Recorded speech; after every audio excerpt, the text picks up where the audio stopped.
Shell Point, I'm Dottie Tronis, Volunteer Coordinator, and this is the story of Bambi. No, not that Bambi, this Bambi, Shell Point's Bambi.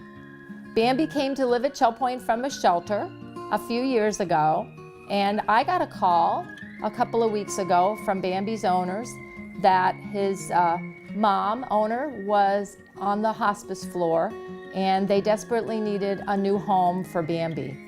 And a few months ago, back in May, Resort Services partnered with Resident Support Services to start a database of volunteers that wanted to help out their neighbors with various pet issues.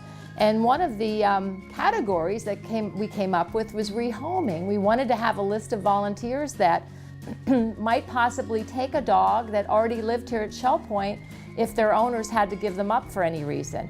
And so I sent out a quick email to all the people that had signed up on that database that might potentially want to take a dog or a cat that needed a home. And lo and behold, I got an immediate response from Dawn Leanhart. And as it happens, Dawn had moved to Shell Point with her Chihuahua, Little Bit, and Little Bit was no longer with her. And so she met Bambi, and we're here to tell you this great story because it was a wonderful success story. So Dawn, remind me, how long has it been since Bambi moved in with you? Just about 4 weeks. And how's he doing? He's adjusting, has a little bit of separation anxiety, but we're good friends. He went through quite a bit. Yes, he's had some traumatic experience. Yeah. I understand that you and he were on a walk the other day and you ran into his former owner. We did, and they greeted each other with love and affection. Aww. Once it was time to go, he just marched along, and he did turn once and look back.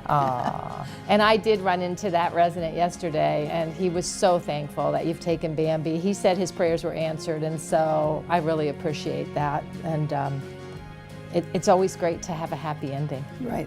It's been 1.5 years since I lost my Little Bit, and so he's filled in a nice hole. And Little Bit was a Chihuahua. Right. As is Bambi. Right, and they look very similar. Little Bit had a pink nose. But I do think it's important that someone have a little bit of experience with some breeds sometimes. So back in May when we had our little pet meeting, you gave us your name as a possible rehoming candidate. I did. I actually sent a neighbor to sign up for me because I had another meeting to go to. Oh, that's wonderful. So, and I've had a couple calls asking for babysitting. Right, dog but sitting. I've had to say, I think right now I have all I can handle. You've got your hands full, for sure. So if anybody out there would like to be on our database for any type of pet assistance, if you would be interested in being on the rehoming list, or if you might want to volunteer to walk a pet, if the owner has to be away for the day, or even vacation pet sitting. And that goes for cats too. I certainly don't want to leave our cats out. But just give me a call or send me an email. So we're very happy. Resident Support Services and the Resort Services are very happy that we've got a volunteer database to help our pets and our pet owners. So Dawn, I wish you and Bambi the best of luck. Please call me if there's anything I can do for you. I think this wraps up our happy story, and as the story of Walt Disney's Bambi had a happy ending, our Shell Point Bambi has a happy ending too.